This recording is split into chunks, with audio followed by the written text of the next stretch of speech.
Savannah Guthrie's mother, Nancy Guthrie, missing day 44. Tonight, the very latest in the search for Nancy Guthrie, an 84-year-old beloved grandmother. Plus, do we have a motive?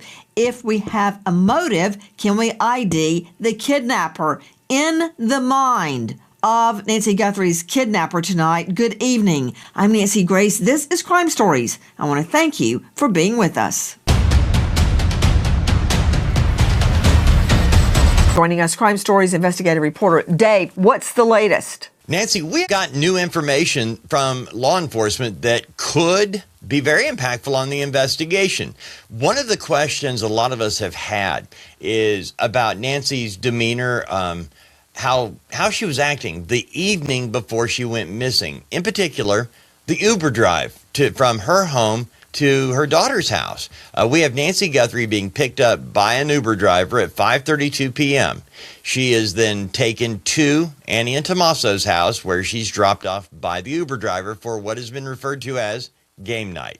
Well, investigators reached out to Uber and got the driver very early on in the investigation. They sat down with the driver. An interview took place. They being law enforcement, they found out everything that was said inside the vehicle because the Uber driver turned over the video. Everything that was taking place inside the vehicle between Nancy Guthrie and the driver, all recorded, all captured on video, and all in the hands of law enforcement. So they have gone through this. Now, as of yet, they have not made this information public yet. Hopefully we'll get that. I'm not really sure how much we could glean from it, but it would be something. There has been some other really shocking info that headline making. New pictures, new thumbnail of Nancy Guthrie's backyard, side yard, driveway, and pool area. This is a huge break in the case because, as you know, we've been only dealing with the porch camera, that the Nest camera out front. That's really the only video or photos we have of the night. Well, now we have from the FBI and the Sheriff's Department have been able to locate what are referred to as thumbnail captures of pictures of people in and around the backyard, side yard, driveway, and around the pool of Nancy Guthrie's home. They're not releasing these to the public, but they're telling us that they have pictures leading up to the kidnapping time and after the kidnapping, as much as close to. We actually have pictures of law enforcement showing up on the scene about 12:15 the day that Nancy was reported missing.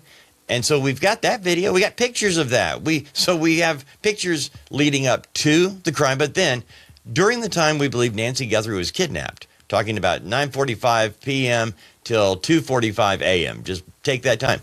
All of that's blocked out. No pictures, no video, nothing on these thumbnails. That's what we're being told. Not suggesting that they're not being truthful. I'm just saying that they're telling the law enforcement, saying, we're not sharing. You're not going to see these because they don't mean anything to the investigation.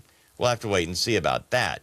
So those are really the biggest events taking place in the Nancy Guthrie kidnapping case, which means they are still moving forward. Things are happening. One last quick thing. The night of the abduction, the neighbors facing that were like, you have Nancy's backyard, okay, and a home directly behind it that they had in the other home that faces Nancy Guthrie's backyard. Their dog went crazy between 2 and 2:30 in the morning, barking just loud. And this is a dog that doesn't normally bark. It's a very quiet dog. So when the dog at the neighbor's house starts barking, it wakes up the family. It wakes the couple up. And so they begin investigating, looking at their Ring cameras, to see, well, what's going on. And what they find is that between 2 and 2:30 in the morning, while their dog is going crazy barking, and by the way, barking towards Nancy Guthrie's house, towards her backyard, the two cameras on this neighbor's house facing the backyard, not connecting with Wi-Fi. The two cameras in the front and side, they're connecting to Wi-Fi, but at the exact same time, the two in the back facing Nancy Guthrie's house, the ones closest to Nancy's property, not connecting to Wi-Fi, so no recording from that time period. Those are the things we're actually keeping up with right now, Nancy. In. Some observers believe that new information may have surfaced that required a deeper look at earlier evidence. Others believe that something discovered during the search may have shifted the direction of the case entirely. Right now, authorities have not confirmed either possibility. But the fact that the investigation remains active, combined with the continued analysis of forensic material, suggests that officials are still working toward answers, and that they believe those answers are still within reach. For the community and for those following this case, the uncertainty continues. What exactly was found that led to this renewed focus? Was it something overlooked in the early days? Or something newly discovered weeks later? As investigators continue to piece together the timeline, every detail matters, every movement, every interaction, every moment leading up to Nancy Guthrie's disappearance. Because somewhere within that timeline is the answer they're searching for. And in the next part, we're going to look at how this case is beginning to affect the people closest to it, and why some are now speaking out after weeks of silence. Before we wrap this up, take a moment to comment where you're watching from. This case has reached people all over the world. And if you want real updates on stories like this, make sure you subscribe and turn on notifications so you don't miss what happens next. Now here's everything we know so far. It has been 44 days since Nancy Guthrie, an 84-year-old woman, was last seen. From the beginning, investigators treated the case with urgency, launching search efforts, following tips, and trying to establish a clear timeline of her final movements. But as days turned into weeks, answers did not come easily. There were no confirmed sightings, no clear explanation, and no immediate breakthrough. Instead, investigators continued working behind the scenes, reviewing surveillance, re-interviewing individuals, and carefully piecing together the sequence of events leading up to her disappearance. Then came a critical development. Officials confirmed they were analyzing DNA evidence connected to the case. While details about that evidence have not been publicly released, the fact that it is being processed suggests that something was found, something that required deeper forensic examination. And the timing of that discovery is what stands out.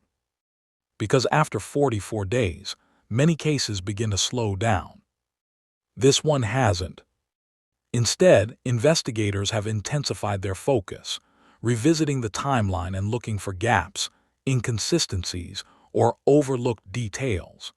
This kind of renewed attention often happens when new information surfaces or when earlier evidence takes on new significance. For the community and those following the case, the uncertainty has been difficult. People are asking the same questions. What exactly was found? Why is the case becoming more serious now? And does this new development bring investigators closer to the truth?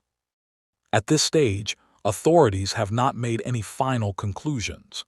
The investigation remains active and ongoing, and every piece of information is still being carefully evaluated.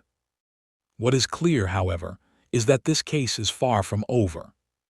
Sometimes the answers in an investigation don't come in the first few days. Sometimes they emerge later through evidence, through timelines, and through details that only begin to make sense over time. And as investigators continue their work, one thing remains certain. The search for answers in the disappearance of Nancy Guthrie is still very much alive. And what has been uncovered so far may only be part of a much larger story still waiting to be fully understood. Possibly, but if you were going to the extent to attack a utility infrastructure, you would probably know that that was not going to affect how the internet service is delivered.